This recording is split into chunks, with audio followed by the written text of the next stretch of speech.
Ikaslaben, Euskara Batzordeko bilerak egiten dira. Ni Agurtzane naiz, Koldo Mitxelenako irakaslea, eta Martin eta Maiterekin eskidetza arduraduna.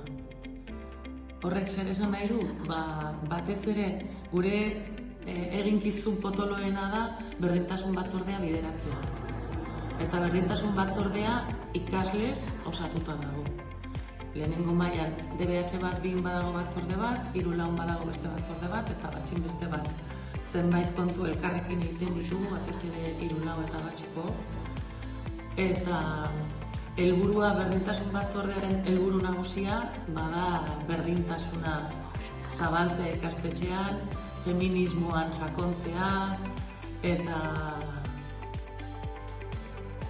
eta saiatzea ez bakarrik berdintasun batzordekideengan galderak sortzen galderei erantzuten eta berdintasun zaletasun hori suspertzen, baizik eta berdintasun batzordetik ikastetxe osora edatzearena. Horretarako biltzen gara zenbaitetan, eta normalean biltzen gara egun baten prestakuntzaren inguruan. Adibidez, datorren hilean, azaroaren 25 izango da, eta badaramagu zenbait aste prestatzen zer egingo dugun. Ez da izango bakarrik azaroaren 25ean zenbait ekintza. Hile osoan zehar bideratuko ditugu informazioak zabaltzea, tutoretzatan gaiak jorratzea, eta batzordekideek egingo dituzte zenbait tailer lehenengo eta bigarren mailakoekin. Hori azaroaren 25erako. Gero, otsailaren erdialdean amaieran izaten da aste feminista. Erabaki genuen hasieran martxoaren inguruan egiten genuen, baina ekarri nahi badituzu adituak edo hizlariak eta martxoaren 8 inguruan denak daude hartuta. Orduan, otsailean egiten dugu, eta hor saiatzen gara maila bakoitzerako zerbait prestatzen. Eta lehen zuk aipatu duzun Imanol, DBH Irun mintza kafea egiten dugu, gai bat edo bi gairen inguruan.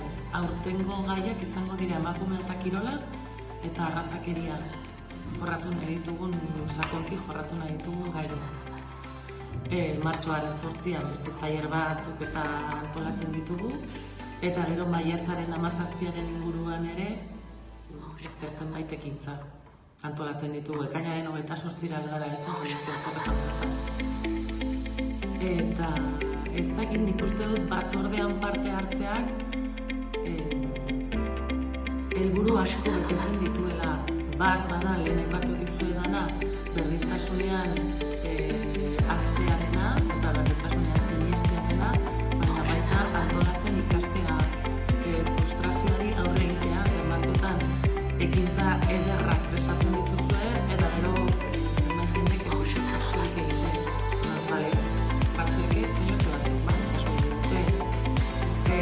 Ikustea, gauza txiki bat prestatzea zenbat lan dakarren atzera, eta zuen artean koordinatzen. Eta gero, ikuste elkartzen gara batzuetan, atzeren aldietan, klase orduetan, baina beste batzuetan askaria ekarri eta egiten dugu bazkari bilera. Eta polita da egoile horietan, harremana aldatzen dela zenbada maila ezberdinetako jendea, eta gurekiko ere bada horizontalagoa dela harremana. Hori ere, aberatzeria erutzen zen.